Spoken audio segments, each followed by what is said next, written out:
Thank you. And last but not least, I want to introduce Mr. Cristiano Ravarino, the secret Italian lover of Francis Bacon. Gentlemen, dear friends, I'm not here to defend my honor. I'm here to defend the graphic honor of beloved Francis Bacon.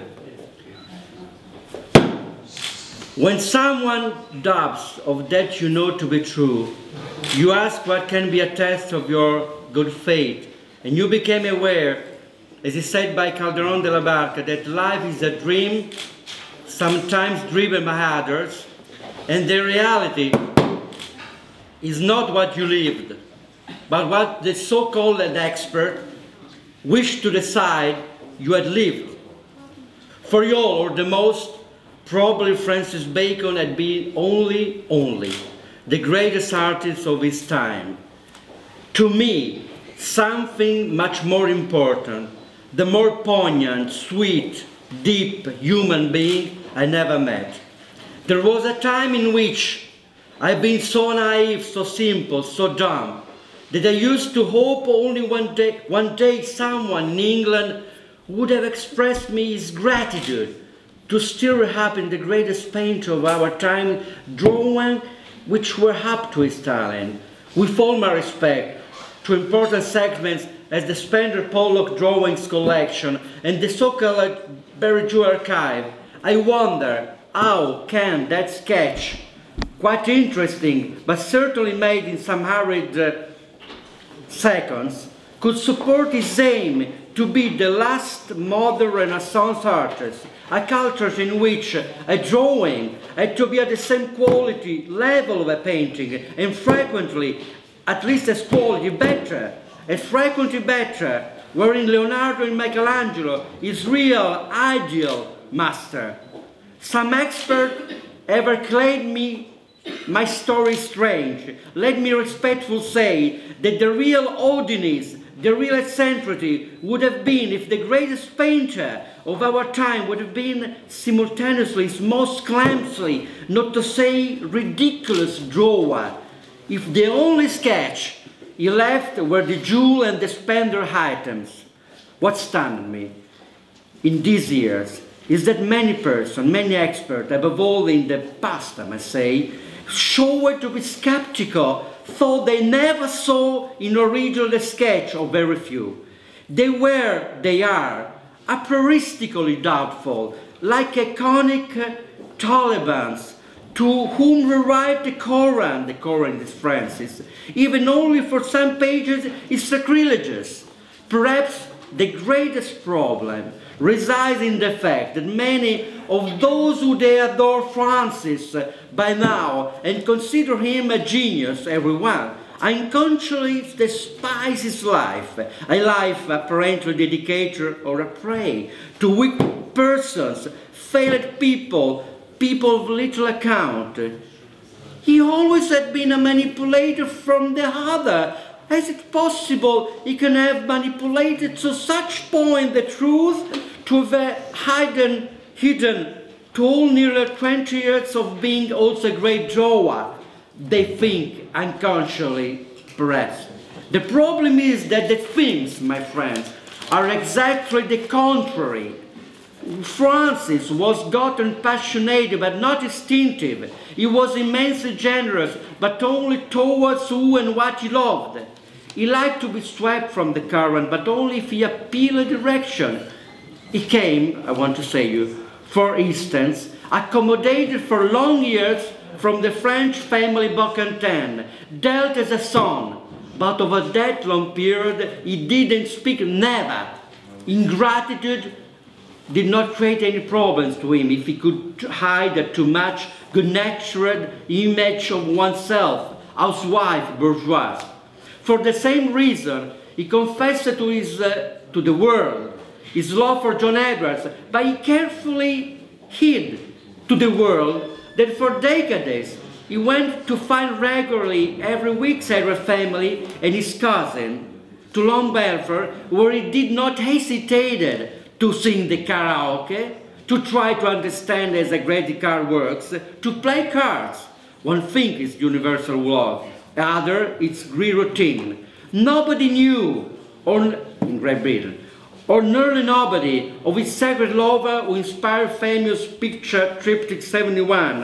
And if I didn't recover the picture of the Spanish lover in a lost Sicilian little island, but as you have made us to admit the responsible of art El País, Jess Rodriguez, with these photos I've tried to recover uselessly for years. It's simple, I answered. Francis told me where they were. Nobody of José Capello, the Spanish lover, would have seen a single image. Well then, Francis was able to hide in entire parts of his life for banal psychological reason, and he would have not been able to hide in that he donated me, almost legally, Marlborough wouldn't certainly agree, his most important creative side after the paintings. I used to say that his drawings were a great gesture of love to me, but that they were also, not to say above all, a sharp, evil revenge regarding anyone. Because the sad truth is that we all disappointed Francis.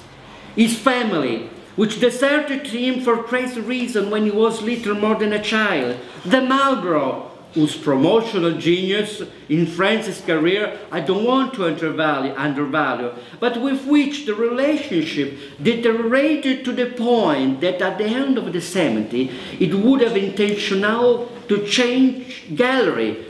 What the Marlborough, in order to use a great euphemism, did not follow him, as we know. Even his great love, John Edwards, who never left for him his life companion Phil Morgue, a brilliant, merciless, tough guy who even considered Francis only a profit machine. Those who think to know well the life of Francis Bacon would have had to receive his telephone calls in which Francis crying, absolutely upset, confided to me that John was disappeared refilled in expensive holidays paid from he himself and without receiving a single telephone call for entire weeks. And first me, I disappointed him when 30 years ago, I used to say unfortunately 30 kilograms ago, I knew him in the Balthus farewell party in Villa Medici in Rome, and I refused to go to live with him in London. And in the years, I turned myself from a kind of a learned Peter Pan, as I was, in a kind of a resentful whale, as alas I became. The main objection people ask me is, how is possible he gave you hundreds? They generally pronounce hundreds like a blasphemy. Well, I guess Picasso left about 60,000 drawings, and only the Berry Jewel archive contains more than 1,000 items, we have been said. I'm aware these are complete works and not our sketch, but not me, but Francis' biographers testify. He used to say he was able to finish a triptych, I underline a triptych, in 2 weeks. In 2 weeks. I'm honored to say, of passion by him to me. You think it's unbelievable? He dedicated to me 12 days? A man so generous. We could say genial even in generosity, that John Edwards, in the introduction of Perry Ogden's photograph book on Rees Muse, could write that they never had been lovers, but he left everything to me because I excited in him his sense of paternity. And now to end, let me regret I've been so long, and also to regret that I haven't some years to tell you what really meant to receive the unspeakable privilege to be liked by Francis Bacon. Dear Francis,